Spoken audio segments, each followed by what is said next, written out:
რაც შეეხება სასამართლოს ხდომას, სასამართლოს აინტერესებს კონკრეტული დეტალები სააკაშვილის როლთან დაკავშირებით აღნიშნულ საკითხში. მე სასამართლოს მივაწოდე აბსოლუტურად ობიექტური ინფორმაცია იმასთან დაკავშირებით, რომ მიხეილ სააკაშვილი თავიდან ბოლომდე საქმის კურსში იყო ამ ტრაგედიის დეტალებთან დაკავშირებით.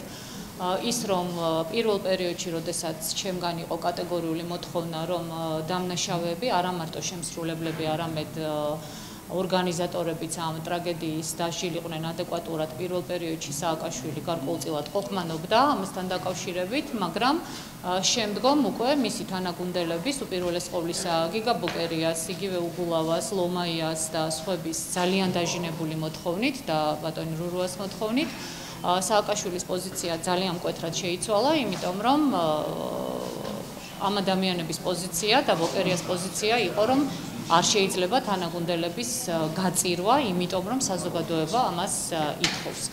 სამწუხაროდ სააკაშვილმა აირჩია სწორედ ეს გზა, მას მე ვაფრთხილებდი იმასთან დაკავშირებით, რომ ეს გადაწყვეტილება იქნებოდა ჩვენი ხელისუფლების დასასრულის დასაწყისი, მაგრამ მე ვერ შევძელი, რომ მეიძულებინა ის, რომ მიიღო სწორი გადაწყვეტილება და ესაჯა ორგანიზატორებიც და გადაეყენებინა თანამდებობიდან ვანო მერაბიშვილიც.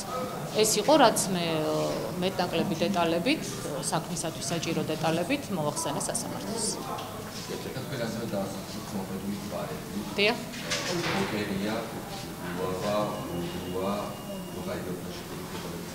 დიახ.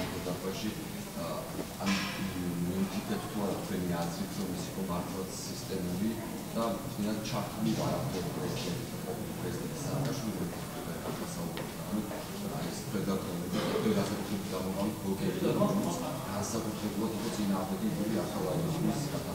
დიახ, მაგვარებიდან ერთადერთი ნოღაიდელი იყო, რომელიც ძალიან წუხდა ამ ფაქტთან დაკავშირებით და ასევე ემხრობოდა დამნაშავის ადეკვატურად დასჯას. დანარჩენები იყვნენ, ასე ვთქვათ, კორპორატიულობის მომხრე, რომ მათი თანაგუნდელი, თუნდაც ნახევარი საქართველო გაეწყვიტა, არ დასჯილიყო. ამას ყველაზე აქტიურად ამ პოზიციას აფიქსირებდა სწორედ ბატონი ბოკერია.